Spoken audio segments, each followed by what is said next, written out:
amb un rifle. Joan, es nota una feblesa de la revolució francesa, però ara t'ho ensenyarem i també riurem una mica. A gran nivell, no ensenyem ja com van guillotinar els reis? Crec que t'estàs equivocant, Àlex. En Jan té molta raó. El van guillotinar amb una pistola, oi? Ai, nois, vosaltres sabeu que el meu cap no furula gens. I tinc memòria de peix. Em podríeu dir, sisplau, on van voler escapar el Lluís XVI i la Maria Antonieta? Sí, se van voler escapar al Palau de les Cabreries. I, ostres, és molt interessant, això no ho sabia. I jo tampoc.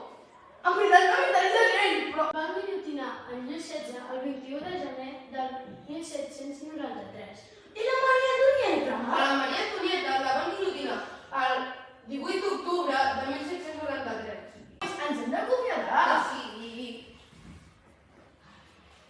Nois i noies, fins aquí el nostre vídeo.